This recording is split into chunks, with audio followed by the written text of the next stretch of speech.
क्या आपने कभी सोचा है कि कोई धातु इतनी कीमती भी हो सकती है कि उसकी सिर्फ कुछ ग्राम कीमत लाखों रुपये हो? और अगर वही धातु भारत के एक राज्य में मिलने लगे तो पूरा देश क्यों उत्साहित हो जाए?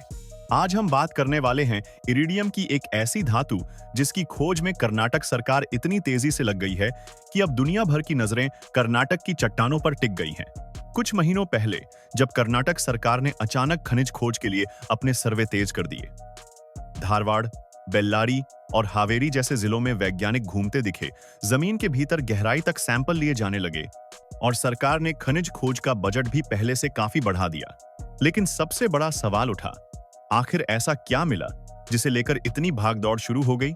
यह पता चला कि इन चट्टानों में एक ऐसी धातु के संकेत मिल रहे हैं जिसकी दुनिया भर में भारी कमी है, और वो है इरिडियम। इरिडियम नाम भले ही कई लोगों ने पहले कभी न सुना हो, लेकिन यह धरती पर मौजूद सबसे दुर्लभ धातुओं में से एक है। इसकी मात्रा इतनी कम है कि लगभग 10 लाख किलो मिट्टी में भी 1 ग्राम मुश्किल से मिलता है। इसकी दुर्लभता की वजह से वैज्ञानिक इसे पृथ्वी का हिडन ट्रेजर कहते हैं। अब आप सोचेंगे कि आखिर ऐसा क्या है इरिडियम में जो इसे इतना खास बनाता है? असल में इरिडियम सिर्फ दुर्लभ नहीं, बल्कि बेहद मजबूत, गर्मी सहने वाला और संक्षारण यानी जंग से पूरी तरह बचने वाला धातु है। इसी वजह से इसे स्पेस तकनीक में ऐसा स्थान मिला है जो किसी और धातु को हासिल नहीं।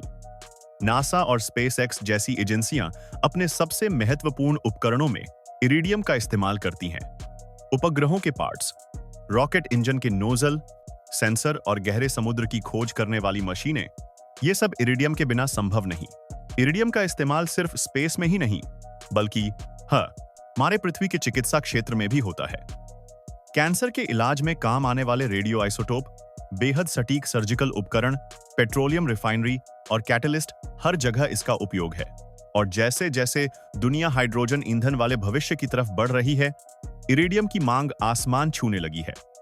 क्योंकि हाइड्रोजन फ्यूल सेल टेक्नोलॉजी में इरिडियम का महत्वपूर्ण रोल है। अब आप समझ सकते हैं कि अगर यह धातु किसी राज्य में मिलने लगे तो वह राज्य आर्थिक रूप से कितना बड़ा फायदा कमा सकता है। इसीलिए कर्नाटक की सरकार इस खोज को बहुत गंभीरता से ले रही है। कर्नाटक में पहले से ही कोलार गोल्ड फील्ड्स जैसे ऐतिहासिक खदानें रही हैं। यहां लौह अयस्क, बॉक्साइट और ग्रेनाइट जैसे खनिज काफी मात्रा में मिलते हैं। लेकिन अगर इरिडियम की पुष्टि हो जाती है तो कर्नाटक एशिया के नक्शे पर टेक मेटल हब बन सकता है। भारतीय भूवैज्ञानिक सर्वेक्षण XE, कर्नाटक खनिज निगम KSMC और भारतीय खनिज ब्यूरो, ये तीनों मिलकर लगातार अध्ययन कर रहे हैं। चट्टानों की माइक्रो लेवल जांच, ड्रोन और मैग्नेटिक सर्वे और विदेशी विशेषज्ञों के साथ मीटिंग, ये सब तेजी से हो रहा है।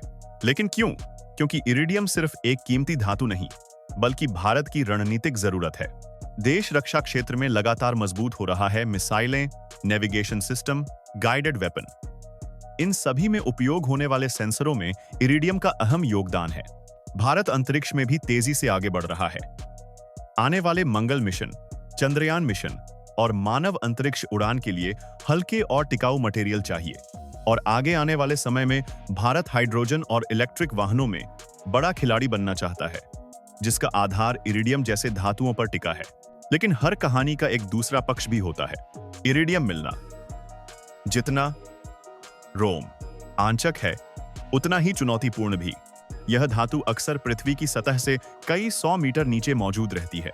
इसे निकालने का खर्च बहुत अधिक होता है। दूसरी चुनौती पर्यावरण है। कर्नाटक पहले भी अवैध खनन और पर्यावरणीय विवादों का सामना कर चुका है।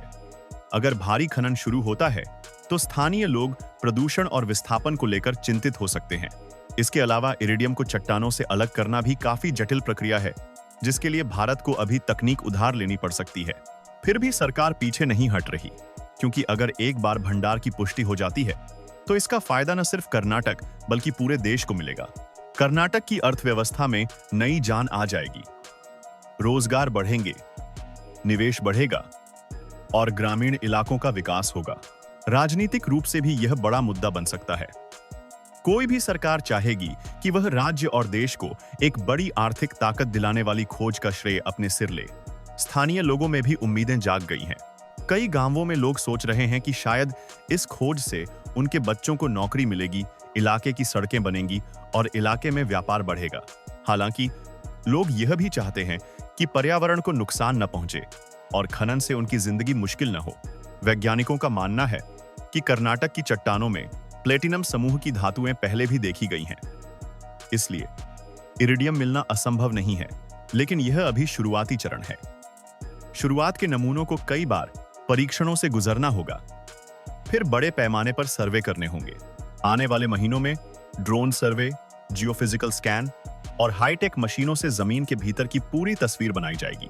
अगर सब कुछ सही रहा तो अगले 2 से 3 साल में कर्नाटक इरिडियम खोज का केंद्र बन सकता है। तो क्या सच में कर्नाटक की यह इरिडियम दौड़ भारत का भविष्य बदल देगी?